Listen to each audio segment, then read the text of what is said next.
गुरु शुक्राचार्य महाराज मंदिर बेट येथे विविध मंदिरांचा 12 फेब्रुवारी रोजी लोकार्पण सोहळा मोठ्या उत्साहात संपन्न. अध्यक्ष बाळासाहेब आव्हाड.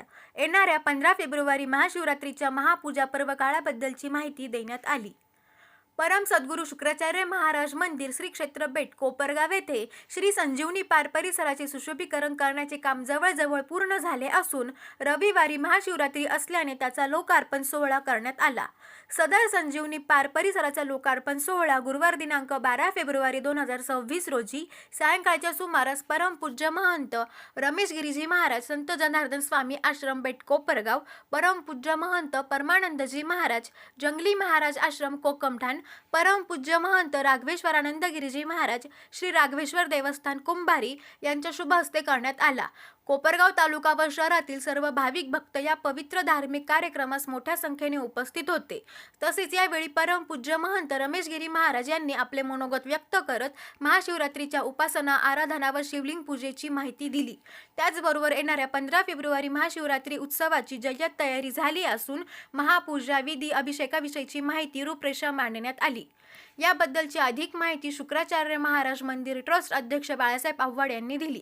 यावेळी अध्यक्ष बाळासाहेब आव्हाड, सचिव Gajanan Koralkar, trustee Sanjeev Kulkarni, trustee Hemant Patwardhan, trustee Suhas Kulkarni, स्थानिक शुक्राचार्य मंदिर सेवेकरी कैलास आव्हाड, भागचंद रुईकर, कालूआप्पा आव्हाड, नगरसेवक बाळासाहेब लकारे, मुन्ना आव्हाड, विकास शर्मा, अभिषेक आव्हाड, मधुकर साखरे, राहुल आव्हाड, संजय वडांगळे, आनंदा आव्हाड, दत्तात्रय सावंत, गोरक्षनाथ आव्हाड, दिलीप सांगळे, विलास आव्हाड, विजयराव रोहम, दिलीप घोटले, समीर अंभोरे, विलास तात्या आव्हाड, ऋषिकेश पवार, विनोद नाईकवाडे, बाबा आव्हाड, कालिदास आव्हाड, संदीप आव्हाड, कुणाल गीते, नामदेव आव्हाड, सुशोभीकरण प्लॅनिंग व design captain Suresh Mhaluji Avhad, engineer Nashik, Chandrashekhar Bhongale engineer, गुरुवर्य पुजारी, राजाराम पावरा मॅनेजर, राजेश भनगे गुरु, नरेंद्र जोशी गुरु उपस्थित होते.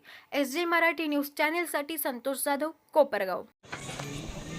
याच परिसरामध्ये ऐतिहासिक, धार्मिक, सांस्कृतिक एक मंदिराचा जीर्णोद्धार अर्थात परिसराचा जीर्णोद्धार श्री शुक्राचार्य महाराज मंदिर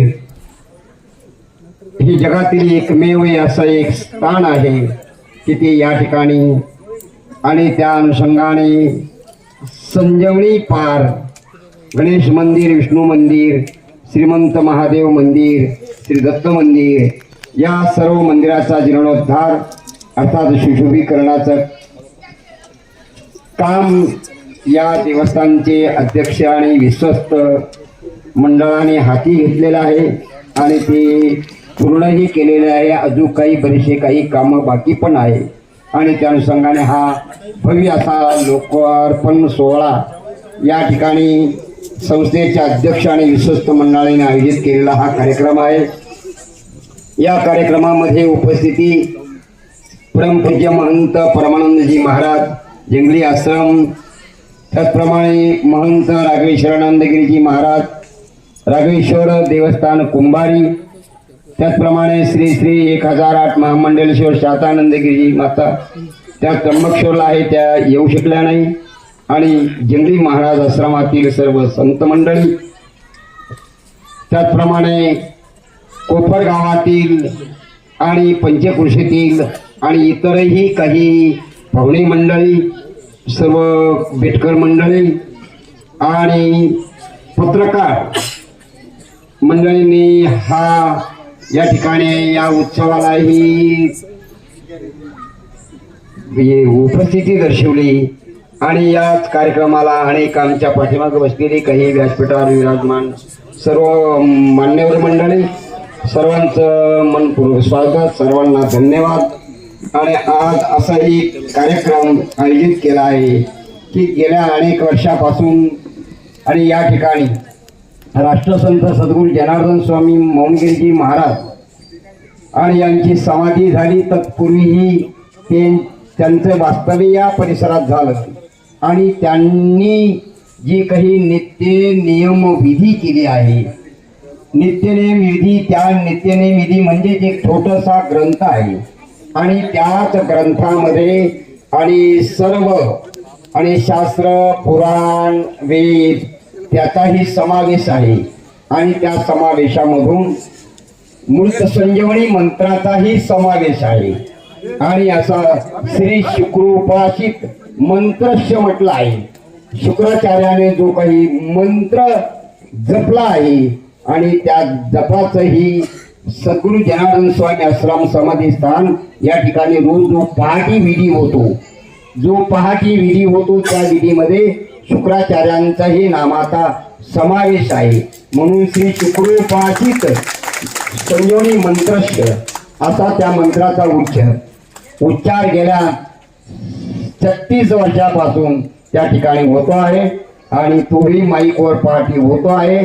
आणि असे ही संजीवनी फार प्रसिद्ध असलं एकमेव ठिकाण आणि या ठिकाणाचा जीर्णोद्धार अर्थात या ठिकाणची प्रगती या ठिकाणचं एक मोठं एक काम या ठिकाणी या मंडळाने केलं आणि बराचसा वेळ झालेला आहे आणि या कामाचा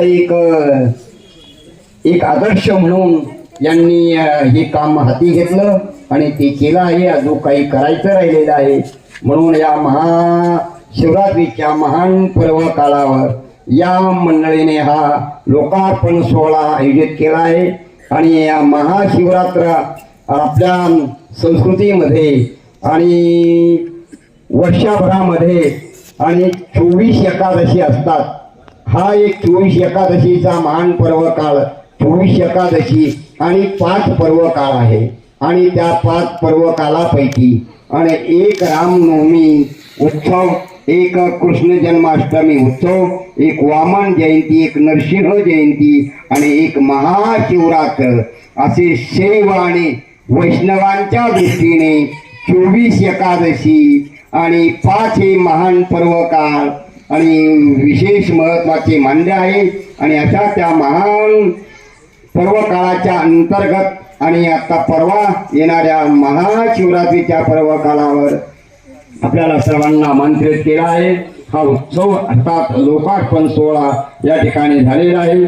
मी पुन्हा एक या देवस्थानचे अध्यक्ष आणि विश्वस्त मंडळ, भक्त मंडळ आणि सर्व बेटकर मंडळ, कोपरगावचे काही आणि मंडळी ज्यांनी असं मोठं योगदान केलं आहे आपल्याला सर्वात आत्ताच अध्यक्ष महोदयाने सर्व या ठिकाणी प्रास्ताविकामध्ये सर्व सांगितलेच आहे. म्हणून त्या निमित्ताने पुन्हा एक वार पत्रकार बंधूंना ही प्रसिद्धी करता या ठिकाणी बोलवलं आहे. त्यांचं या ठिकाणी त्या देवस्थानाच्या वतीने आणि सर्वांचं या ठिकाणी देवस्थानाच्या वतीने मनपूर्वक स्वागत. सर्वांना धन्यवाद. सर्वांबद्दल सद्भाव व्यक्त करतो. माझे दोन शब्द पूर्ण करतो. जय जनार्दन, जय जनार्दन, जय जनार्दन.